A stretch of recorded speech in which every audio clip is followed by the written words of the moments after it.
Susan Gardner here from Municipal World. We're at the 2019 AMO conference in Ottawa. Just had the wrap-up session on housing challenges in Ontario, and joining me in the Municipal World Media Centre is Jody Johnson from the region of Halton. Welcome. Hi, Susan. Thanks for having me.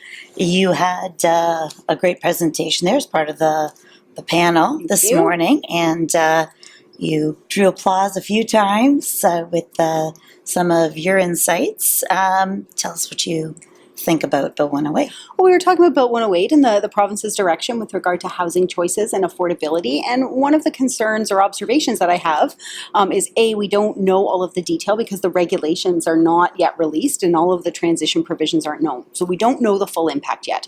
We also haven't seen appeals and challenges, so we don't know how they will be interpreted.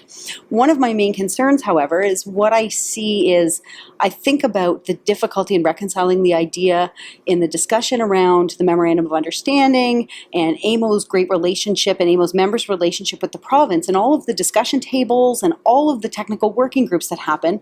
Yet, on the other hand, the province has put legislation into place that kind of says you're not mature and accountable and responsible levels of government. You need to be supervised on land use and financial matters. And that's a little bit of a disconnect. Yeah, it's contradictory to what the relationship is purported to be under the memorandum. Yes, and we heard the minister yesterday talking about the great dialogue and the great work between his office and the municipal sector. So having that continue is important, and having that dialogue will be important as we implement these changes through the legislation. So there's a lot of changes there, and it's going to be pretty onerous for municipalities. It is, and there will be tight time frames, and I think municipal council members need to go back and have conversations after this conference with their staff about where things are at in terms of thinking about what changes may be required to the processing of planning and development applications, what they're going to do to deal with the new timelines under the legislation, what they're going to need to do in terms of financial planning for development charges and community benefits,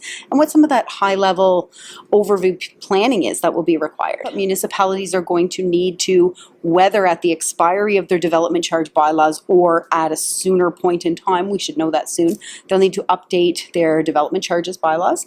If they're going to use community benefits charges, there'll have to be bylaws for that.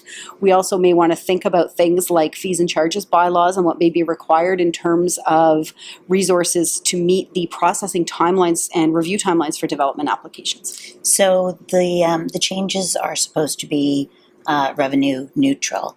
Do you think that is realistic?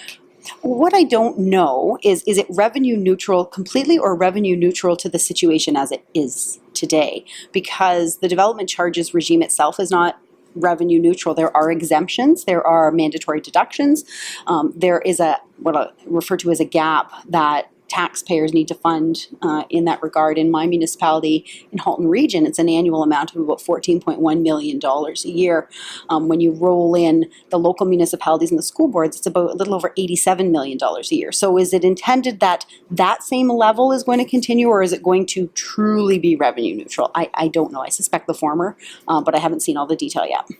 There is, I've heard some conversation among mayors and councillors from smaller communities that this is perhaps a piece of legislation that's been crafted to deal with a housing situation that exists in our more populous urban areas. Do you think that's there's some truth to that?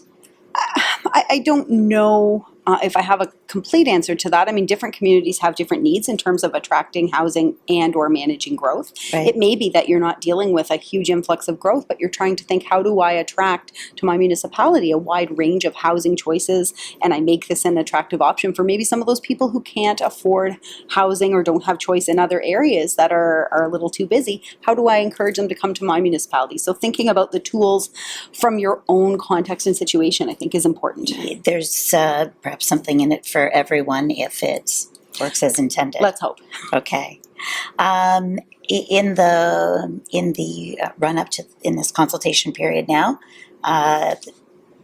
any final thoughts for municipalities? Well, there have been opportunities for municipalities to have input. I'm grateful for all the municipalities that have done so. We understand from the minister yesterday there's lots of interest in communication and dialogue. I think municipalities should watch for opportunities to have input on things like draft regulations, to comment on transition periods, to watch the environmental postings, and really take the opportunity to comment and let the province know what the potential changes and what the potential regulations will mean for you on the ground.